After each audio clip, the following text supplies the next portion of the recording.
Hey, bonsoir la team, j'espère que vous allez tous très bien, que vous avez passé une belle journée. Alors, vidéo assez rapidos, parce qu'il n'y a pas beaucoup d'actualité sur le mercato, mis à part peut-être l'affaire ou le dossier Rongier, je ne sais pas si vous êtes au courant, mais on va en parler dans cette vidéo-là. On va parler aussi de la conférence de presse qui s'est déroulée aujourd'hui, et aussi d'autres choses, vite fait bien fait, à la fin avec Fabrizio Ravanelli, un petit bonbon pour la fin de cette vidéo aujourd'hui.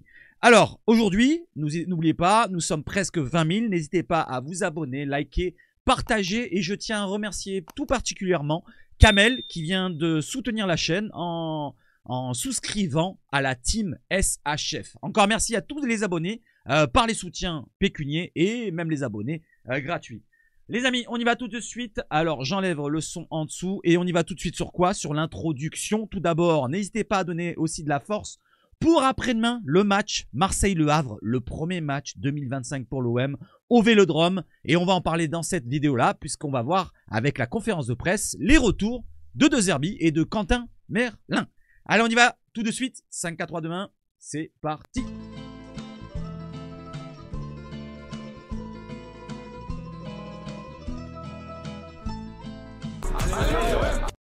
Et allez l'OM, Roberto De Zerbi qui nous parle du mercato pendant la conférence de presse. On lui pose la question, quel sera l'objectif du mercato? Eh bien le mercato devrait être intelligent. On travaille avec réflexion du côté de l'OM, entre la direction, que ce soit Longoria, Benassia, Rossi et notre cher De Zerbi. Il faudra trouver les bons joueurs au bon poste plutôt que de privilégier la quantité. Au lieu de prendre 7-8 joueurs pour vraiment prendre, eh ben non, il n'y aura pas du mercato à volo, ça sera vraiment de la réflexion avec bien sûr du renfort qu'on attend tous, en défense principalement.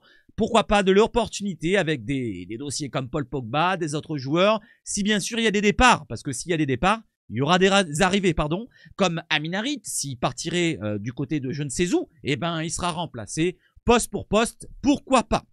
Allez, on enchaîne les amis avec le mercato et on va faire un petit point sur Zalewski. L'intérêt de l'OM est concret pour Nicolas Zalewski, le Polonais de la Roma, dont j'ai regardé pas mal de vidéos. Voilà, maintenant je peux vous donner un petit avis, un premier aperçu du joueur. Une qualité quand même technique au-dessus de la moyenne. Il me fait penser un peu à un Lirola supérieur, point de vue profil, voilà un joueur un peu du même physique, qui a de la vitesse, qui est exclusivement piston, je vais dire, parce qu'en arrière latéral, j'ai l'impression que défensivement, il y aura peut-être des petites faiblesses, et donc c'est un joueur en devenir, puisqu'il est jeune, et pourquoi pas, dans le rôle qu'on aurait, pourquoi pas, besoin actuellement avec notre rôle de piston sur le côté droit ou côté gauche, ça pourrait convenir, donc Zalewski.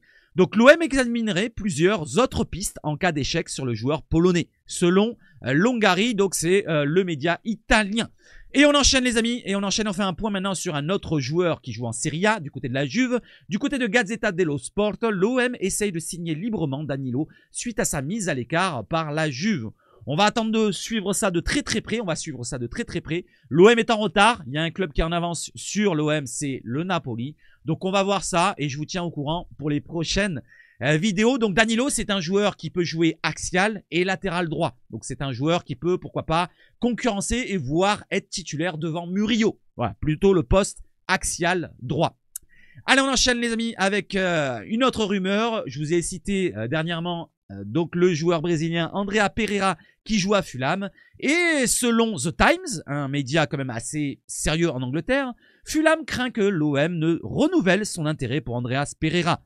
Voilà, renouvelle parce que on a été intéressé cet été. L'OM avait offert, soi-disant, des vingtaines de millions d'euros. Ça avait été refusé par le club anglais. Maintenant, ils craignent le retour de l'OM, comme on avait parlé il y a quelques jours. Le Brésilien serait particulièrement séduit à l'idée d'évoluer sous les ordres de De Zerbi. Je vous ai mis un petit astérix parce qu'il a démenti le Brésilien. Les médias aussi français ont démenti cette chose-là.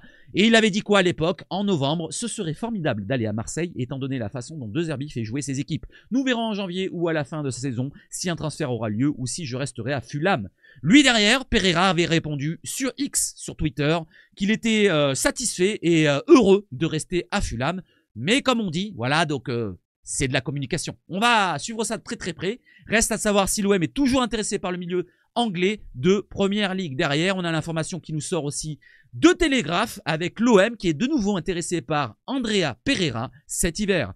Palmeiras est également intéressé par le milieu de terrain de Fulham et pourrait inclure des joueurs dans la transaction selon Télégraphe. Donc c'est la même information que je vous avais sortie il y a une semaine, seulement là Palmeiras voudrait intégrer des joueurs pour échanger. Parce que Palmeiras, ils n'auraient peut-être pas les moyens d'investir les 22 millions d'euros. Certains n'avaient pas compris les...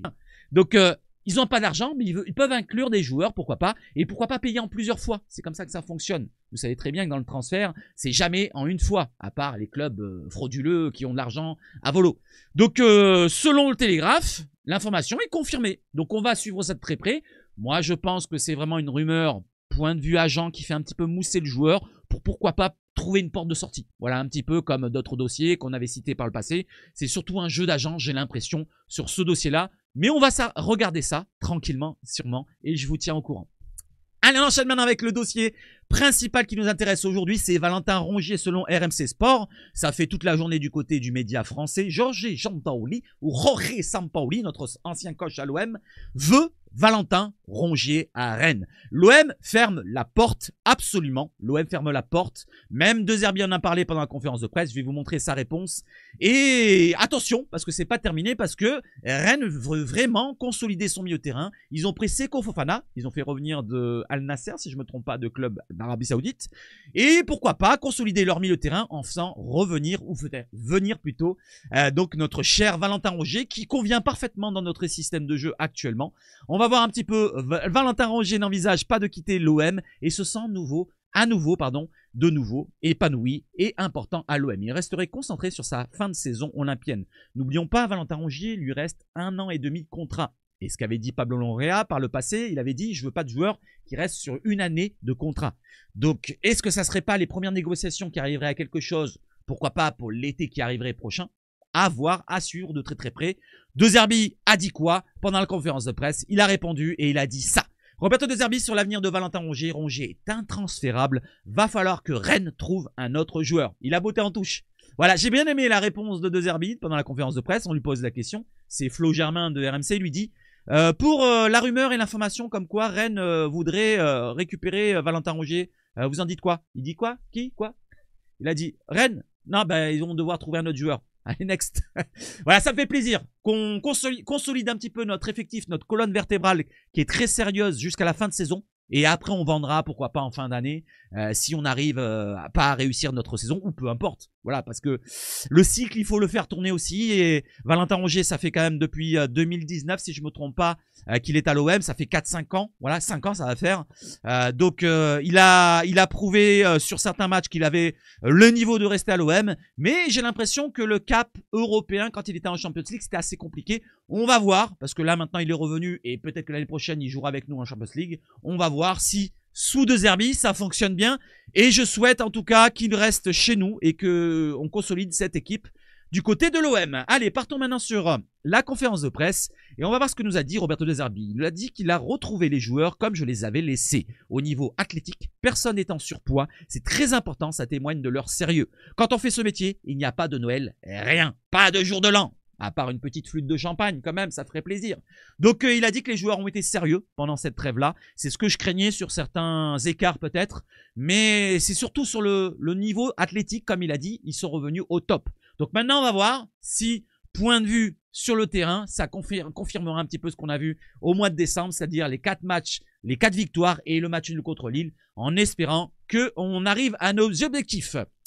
Concernant les absences, on a un retour sur Kondogbia. Kondogbia est absent. Voilà, il a une lésion au mollet, comme a dit RMC. Donc une lésion mollet avec toutes les fibres musculaires qu'il y a dans un mollet. Ça peut durer quelques semaines.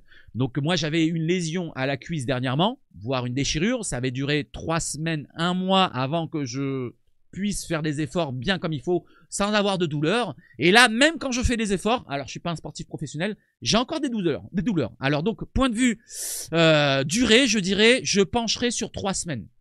Voilà, ça c'est mon avis. Je suis pas docteur, je suis pas médecin, mais je pencherai sur 3 semaines. Lésion au mollet gauche, musculaire. Voilà, donc plein de fibres musculaires. Donc je l'espère qu'il reviendra. Apparemment, il avait les premières douleurs qui revenaient face à Saint-Etienne. Donc ça fait peut-être déjà 1 semaine, voire plus. Le match contre Saint-Etienne, c'était 1 semaine, voire plus, je crois. Donc pourquoi pas le revoir d'ici 2 semaines. Voilà pour Kondogbia, il est absent. C'est la seule absence avec Paul Lirola suspendu face à Le Havre par rapport à son carton rouge face à Lille. Donc on va voir un petit peu la compo que ça nous donnerait. Donc la compo probable, Voilà, c'est la compo que je vois. C'est celle-ci, un 3-4-2-1 si on reste dans le même système de jeu, avec Roulier au gardien, Cornelius qui remplacerait poste pour poste Kondogbia, à voir si ça sera Brassier ou Meïté, comme il a dit en conférence de presse, Roberto De Zerbi. Il a dit pourquoi pas même passer en 4 défenseurs. Voilà, il n'a pas donné plus de directives, plus d'informations. Donc on va rester sur le même système et je vais mettre plutôt Cornelius que Brassier. Donc Cornelius, Balerdi, Murillo, Roulier je l'ai dit, en gardien bien sûr. Rongier, Auberg, la paire devant la défense, bien sûr, ça bouge pas. Enrique à droite en tant que piston, ça fonctionne bien. Merlin en tant que piston, ça fonctionne bien. Rabiot, Greenwood pour la création offensive, voire le relais pour Rabiot entre le milieu et l'attaque. Greenwood avec Mopé en pointe plutôt que Wai, selon ce qu'on avait vu des derniers matchs. Voilà pour la compo. N'hésitez pas à me faire votre compo dans les commentaires. Et on enchaîne avec Quentin Merlin et De Zerbi qui réagissent sur le OM Le Havre. Du côté de Quentin Merlin, on doit prendre le match au sérieux comme contre Lille et Monaco. On doit montrer qu'au Vélodrome, c'est nous les patrons. Et oui, on doit rester sérieux, peu importe l'adversaire, que ce soit Monaco, Lille ou Le Havre. Donc pour le match de dimanche, il faut rester sérieux, il faut rentrer dans le lard et il faut mettre ce qu'il faut sur le terrain.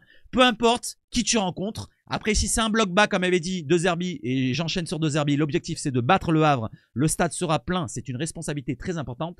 Si c'est un bloc bas, comme va sûrement mettre en place Le Havre, eh ben, il faudra contourner ce bloc. Il faudra jouer dans les petits espaces, comme il a dit De Zerbi. Il faudra trouver par notre qualité technique, par faire des exploits, par que ce soit Greenwood ou Rabiot. C'est des joueurs de classe qu'on a maintenant. Donc, il faut arrêter de tergiverser et trouver les solutions. Peu importe qui on affronte, et trouver les solutions pour gagner tous nos matchs au Vélodrome et à l'extérieur.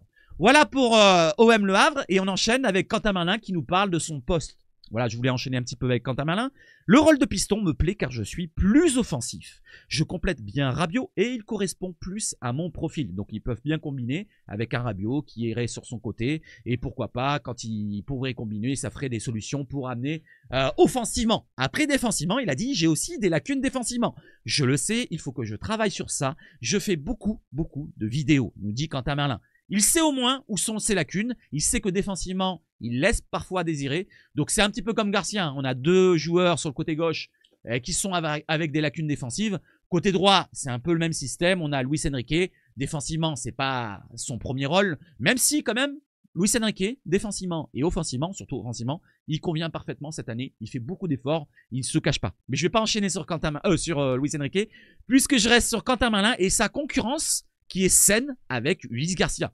On est en concurrence, mais on s'entend très bien avec Ulysse Garcia. On se donne des conseils, c'est sain entre lui et moi. On se pousse vers le haut et on veut aller le plus loin possible. Et j'espère que sur tous les domaines de concurrence, sur tous les joueurs, ça soit du même tonneau. Que ce soit pour Ulysse Garcia et Quentin Merlin, que ce soit pour Neil Mopé et Eli Walid devant, pour Jonathan Rowe et Luis Enrique quand ils étaient en concurrence, ou peu importe quel poste, quel joueur, que la concurrence soit saine, ça apportera plus de niveau, comme il le dit Quentin Merlin.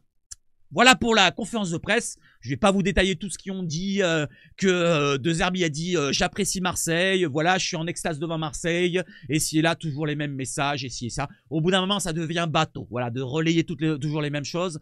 Je vais rester sur ça. Le match, c'est dimanche. Demain, il y aura une autre vidéo encore et il y aura d'autres informations peut-être avec le Mercato. On enchaîne maintenant avec un petit peu d'actu, avec des nouvelles sur les maillots. Voilà, les maillots qui sont en vente du côté du média foot.fr, un gros, pas le média, mais plutôt site, un gros site qui vend des maillots européens et français. Et en France, on voit que l'OM est premier en termes de vente de maillots, premier devant le Real et devant le Barça, quatrième les Puputiens. Voilà pour le classement, n'hésitez pas à me dire ce que vous en pensez. Point de vue à notre classement pour cette fois les supporters, le top 10 des clubs avec la plus forte fréquentation moyenne en 2024 mondial. Nous avons River Plate avec 84 000 en moyenne sur l'année 2024. C'est-à-dire que des fois ils font 90 000, des fois ils font un peu moins de 84 000. Mais en moyenne c'est 84 000. Dortmund 81 365. Le Bayern 75 000. Manchester United 73 700. Inter 73 500. Le Real 73 400. L'AC Milan 72 000. L'AS Roma 62 778. Et on se rapproche de l'OM qui est 10e. West Ham 62 385. Et l'OM 61 736. De moyenne pour les matchs de championnat, comme il y a marqué avec la petite astérix. Donc encore bravo. On le sait en France, le club le plus clivant, le plus fervent, c'est bien sûr l'OM. Voilà, donc ce n'est pas un autre club. Et le club le plus populaire, voilà, c'est l'OM. C'est pas les Puputiens. Les Puputiens, ils sont inventés de toutes pièces par pratiquement l'OM. Et oui, c'est à l'époque de Tapi que Paris a existé, que PSG. Parce qu'avant ça, bah, qu'est-ce qu'il faisait? Il faisait rien du tout. Et après, il y a le Qatar, bien sûr, qui a racheté, que ce soit les politiques et tout le bordel, le Ligue et machin. Mais on va pas parler de ça.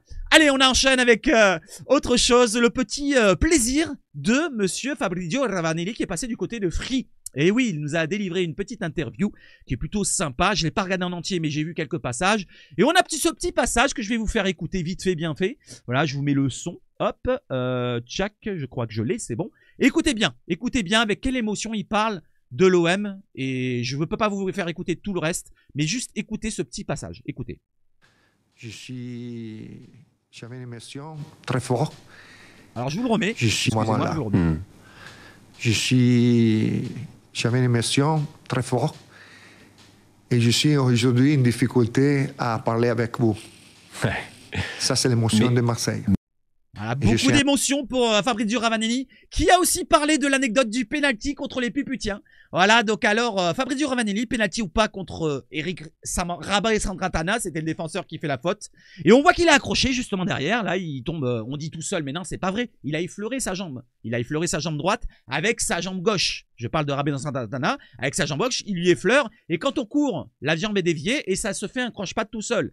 Avec la VAR, il y a penalty 100%, nous dit Fabrizio. Je le dribble très facilement et il me touche sans faire exprès. Après ce match, on a été faire la fête en boîte à Paris. Ça, c'est pour narguer les Parisiens.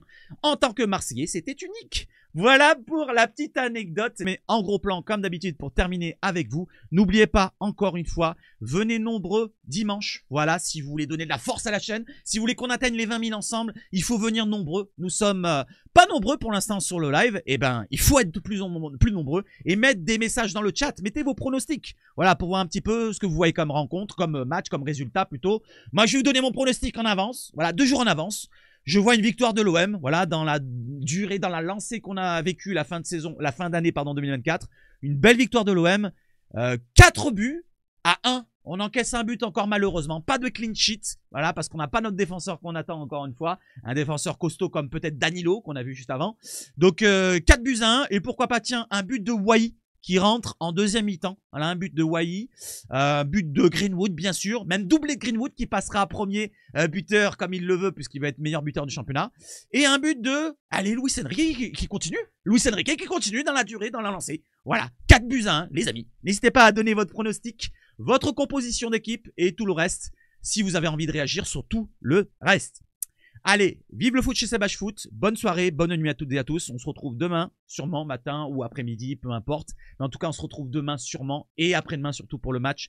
Ensemble, c'est le principal. Le terrain, pour moi, c'est le principal. Vive le foot chez Sebache Foot. Et encore une fois, allez, l'OM!